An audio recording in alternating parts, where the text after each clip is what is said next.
主时的台湾继续受到中国的打压甲战争的威胁。不过，因过生活伫遮的台湾人拄到的风险无比即阵较少。我写日本时代出世的女性，发现战争甲政治变化对因的人生有真大的影响。李邦祖伫中国传教的时阵，中日战争爆发，伊互人当作日本间谍掠去关，是外国医生甲教会信徒甲伊救出来。伊倒来台湾，过淡水女学堂的宿舍，阁互日本警察掠去，因为交伊是替外国人办代志。太平洋战争发生的时，蔡信人伫加拿大演讲，因为日本籍，互人限制出境，伊只好想办法伫加拿大生活，煞互人诬告坐监。但到战争结束，阁因为伊是日本籍，袂当回来台湾，就办正久的手续。单琴伫学校教册，有一天，互人叫去校长室，警察就甲伊掠去。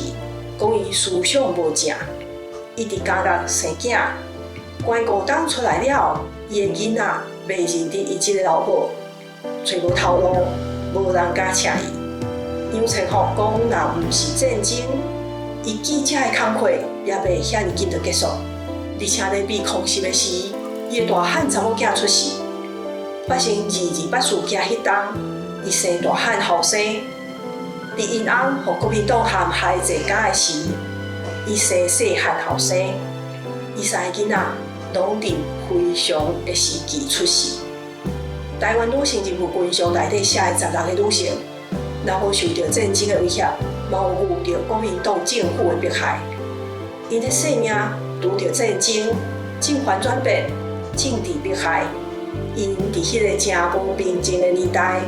还是无放弃，替咱创造一个更较好、更较进步的台湾。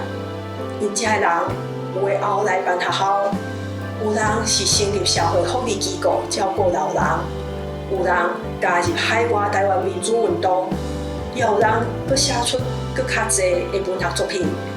因为台湾人伫艰苦困难的时，创造出即摆的台湾。所以咱即阵咧做的代志。也会影响到要再来的台湾。这16个台湾女性的生命故事，会予咱更较济的勇气甲信心，面对无定着的环境，甲袂安算的未来。这本台语册是用汉字写的，绘本有党图写档，只要听有台语的人，就有法度对咧读。这摆因的数量无济，要交关，请赐下面的连仔，也是找我注文。我是现代妈妈，希望大家会介意《台湾女性人物群像》这本册。